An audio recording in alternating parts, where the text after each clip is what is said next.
बाबाजी दाते सहकारी बँक आणि जनसंघर्ष निधी या बँकेतील घोटाळ्यातील ठेवीदारांना न्याय द्या. खासदार संजय देशमुख यांची लोकसभेत मागणी. यवतमाळ वाशिम लोकसभा मतदारसंघाचे खासदार माननीय श्री संजय उत्तमराव देशमुख यांनी आज लोकसभेत दिवाला आणि शोधन अक्षमता 2025 या विधेयकावर चर्चा करताना सामान्य नागरिकांच्या न्यायाचा अत्यंत गंभीर मुद्दा उपस्थित केला. आपल्या भाषणात त्यांनी देशातील वाढत्या आर्थिक विषमतेकडे लक्ष वेधत सांगितलं की मोठ्या लोकांकडून घोटाळे झाल्यानंतरही त्यांना विविध प्रकारचं संरक्षण मिळतं, तर सामान्य नागरिक मात्र अडचणीत सापडतो. ही परिस्थिती बदलणं अत्यावश्यक असल्याचं त्यांनी स्पष्ट केलं. खासदार देशमुख यांनी यवतमाळ जिल्ह्यातील बाबाजी दाते महिला सहकारी बँक घोटाळ्याचा विशेष उल्लेख केला. या बँकेत सुमारे 242 कोटी रुपयांचा घोटाळा झाला असून हजारो ठेवीदारांची फसवणूक झाली. अनेक नागरिकांनी त्यांच्या आयुष्यभराची बचत या बँकेत ठेवली होती. मात्र बँक कोसळल्यानंतर लिक्विडेशन प्रक्रियेत केवळ काही ठेवीदारांना अंदाजे 20% रक्कमच परत मिळाली, तर उर्वरित 80% रक्कम आजही अडकून पडली आहे. त्यामुळे अनेक कुटुंब आर्थिक संकटात सापडले असून त्यांचं भविष्य अंधारात गेलं. तसेच त्यांनी जनसंघर्ष अर्बन निधी लिमिटेड दिग्रस येथील घोटाळ्याचाही उल्लेख केला. या प्रकरणात सुमारे 44 कोटी रुपयांची फसवणूक झाली होती. जास्त व्याजाचा आमिष दाखवून सामान्य नागरिकांकडून मोठ्या प्रमाणात ठेवी जमा करण्यात आल्या. यामध्ये निवृत्त शिक्षक, कर्मचारी आणि मध्यमवर्गीय कुटुंबांनी लाखो रुपयांची गुंतवणूक केली होती. परंतु संस्था आर्थिकदृष्ट्या कोसळल्यानंतर आज हे सर्व नागरिक त्यांच्या पैशासाठी त्रस्त झाले असून पूर्णपणे असहाय्य स्थितीत आहेत. या सर्व प्रकरणांमध्ये लिक्विडेशन प्रक्रिया अत्यंत संथगतीने चालत असल्याची बाब त्यांनी निदर्शनास आणून दिली. दोषींवर तातडीने कारवाई करून त्यांच्या मालमत्तेवर जप्ती आणावी आणि ठेवीदारांना त्यांचे पैसे लवकरात लवकर परत मिळवावेत, अशी ठाम मागणी त्यांनी सरकारकडे केली. याचबरोबर त्यांनी आपल्या मतदारसंघातील काळी दौलत गावाचा उल्लेख करत गेल्या 15 ते 20 वर्षांपासून त्या गावात एकही बँक शाखा नसल्याचं सांगितलं. त्यामुळे नागरिकांना साध्या बँकिंग व्यवहारांसाठीही अनेक किलोमीटर प्रवास करावा लागत असल्याची वस्तुस्थिती त्यांनी मांडली. आपल्या भाषणात शेवटी खासदार देशमुख यांनी सांगितलं की हे केवळ आर्थिक घोटाळे नसून सामान्य नागरिकांच्या विश्वासाशी केलेला विश्वासघात आहे. जर अशा प्रकरणांमध्ये वेळेत न्याय मिळाला नाही तर भविष्यात लोकांचा संपूर्ण बँकिंग व्यवस्थेवरील विश्वास डळमळीत होईल. त्यामुळे सरकारने तातडीने कठोर आणि ठोस पावलं उचलून पीडितांना न्याय द्यावा, असं त्यांनी आवाहन केलं. जनसंपर्क कार्यालय, संजय उत्तमराव देशमुख, खासदार यवतमाळ वाशिम लोकसभा मतदारसंघ. माननीय सदस्य श्री संजय देशमुख जी. धन्यवाद अध्यक्ष महोदय। मैं आज इस सदन में दिवाला और शोधन अक्षमता संहिता संशोधन विधेयक 2025 पर अवसर देने के लिए मैं आपका हृदय से आभार व्यक्त करता हूं। अध्यक्ष महोदय, सरकार ने ये विधेयक 2016 इस उद्देश्य से बनाया था कि देश में आर्थिक अनुशासन आए, बैंकों का पैसा सुरक्षित रहे और जो कर्ज नहीं चुकाते उसे समयबद्ध तरीके से वसूल हो।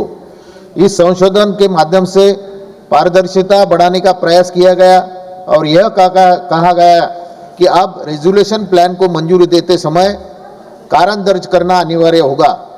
यह निश्चित रूप से एक सकारात्मक कदम है, लेकिन आज मैं पूछना चाहता हूं कि यह पारदर्शिता केवल बड़े उद्योग तक सीमित रहेगी। अध्यक्ष महोदय, पिछले 5 वर्षों में 2020 से 2025 तक पीयूसी बैंकों का 18 से 19 लाख करोड़ रुपए का एनपीए राइट ऑफ किए गए। ये पैसा बैंकों में प्रोविजन किया गया था, जिसका उपयोग करके पूरा एनपीए निकाल दिया और बैंकों से बैलेंस शीट ठीक दिखाने का प्रयास है, जो गलत है क्योंकि नुकसान को छुपाया गया है।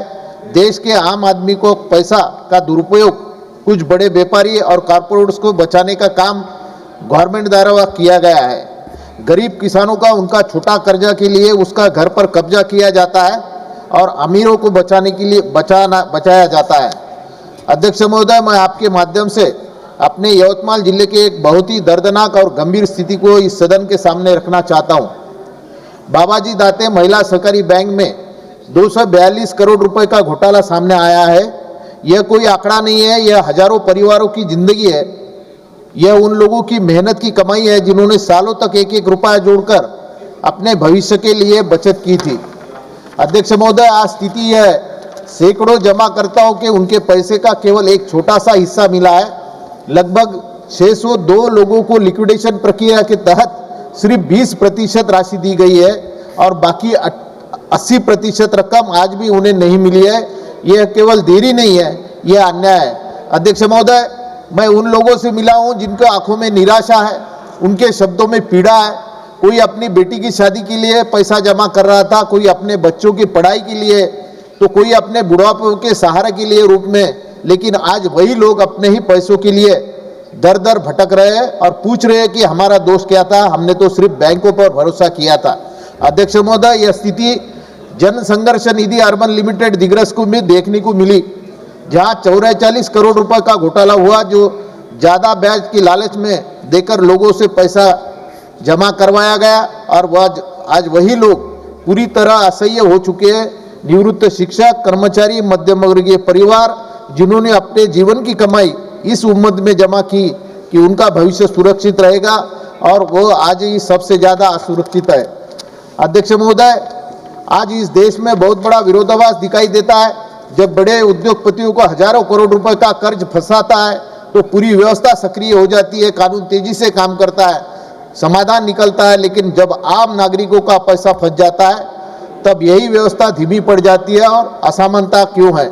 अध्यक्ष महोदय, मैं सरकार से यह जानना चाहता हूं कि इस मामले में लिक्विडेशन प्रक्रिया इतनी धीमी क्यों है?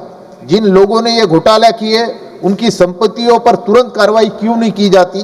जमाकर्ताओं को उनका हक दिलाने के लिए ठोस कदम कब उठाए जाएंगे? अध्यक्ष महोदय, यह केवल आर्थिक घोटाला नहीं है, यह विश्वासघात है।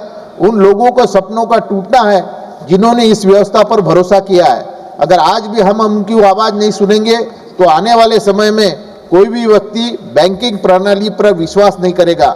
अध्यक्ष महोदय, इसलिए मैं सदन में माध्यम से सरकार से आग्रह करता हूं कि इन सभी मामलों में सखोल जांच की जाए, दोषियों को कठोर कार्रवाई की जाए, और सबसे महत्वपूर्ण कि जिन लोगों का पैसा फंसा हुआ है उन्हें जल्द से जल्द उनका पूरा पैसा वापस दिलाया जाए। साथ ही उसके विधेयक में ऐसा प्रावधान भी जोड़ा जाए जिसमें भविष्य में किसी सहकारी बैंक हो या कोई बैंक हो या संस्था हो, इस प्रकार का अन्याय न हो सके। अध्यक्ष महोदय, आज देश में ऐसी स्थिति बन गई है कि जहां आम आदमी के मन में एक सवाल उठ रहा है कि क्या कानून सबके लिए बराबर है? जब बड़े लोग घोटाले करते हैं, जब उनके पास संसाधन होते हैं, बड़े वकील होते हैं, और कई बार उन्होंने कानूनी प्रक्रियाओं में राहत भी मिल जाती है, लेकिन जब एक गरीब आदमी, एक मध्यम वर्गीय नागरिक आर्थिक संकट में फंसता है, तब उसके पास न समय होता है, न साधन होता है, और न कोई सहारा। यह असमानता केवल आर्थिक नहीं है, बल्कि यह न्याय व्यवस्था पर भी सवाल खड़े करती है। एक तरफ से बड़े कर्जदार वर्षों तक प्रक्रिया को लंबा खींच सकते हैं, और दूसरी तरफ एक सामान्य नागरिक छोटी सी देरी के लिए भी भारी दबाव में आ जाता है। यह स्थिति बदलनी होगी। अध्यक्ष महोदय, मैं अपने यवतमाल वाशिम क्षेत्र का एक उदाहरण इस सदन के सामने रखना चाहता हूं कि इस मतदार संघ में काली दौलत खान नाम का एक गांव है, जिसमें आबादी लगभग 2000 लोगों की है। यह बहुत ही सामान्य और मेहनतकश लोगों का गांव है, लेकिन आश्चर्य की बात है कि पिछले 15-20 वर्षों में इस गांव में एक भी कोई नेशनलाइज्ड बैंक की शाखा नहीं है। जब हम डिजिटल इंडिया, फाइनेंशियल इन्फ्लुएंस की, आधुनिक बैंकिंग की बात करते हैं, तब इस गांव के लोगों को अपने छोटे छोटे कामों के लिए भी बहुत ज़्यादा किलोमीटर जाना पड़ता है। वृद्ध लोग, महिलाएं, किसान, सभी कठिनाइयों का सामना करना पड़ता है। किसी को पैसा जमा करना हो, निकालना हो, या किसी सरकारी योजना का लाभ लेना हो, हर चीज के लिए उन्हें गांव से बाहर जाना पड़ता है। अध्यक्ष महोदय, यह स्थिति केवल एक गांव की नहीं है, बल्कि देश के कई हिस्सों में सच्चाई है। जब तक हम इन गांवों को बैंकिंग सुविधा नहीं पहुंचाएंगे, तब तक हमारी आर्थिक नीतियां अधूरी रहेगी। एक तरफ से हम बड़ी आर्थिक सुधारों की बात करते हैं, और दूसरी तरफ देश का एक हिस्सा आज बुनियादी सुविधाओं से वंचित है। इतना ही करके मैं दोष। Subscribe now and press the bell icon. Never miss an update.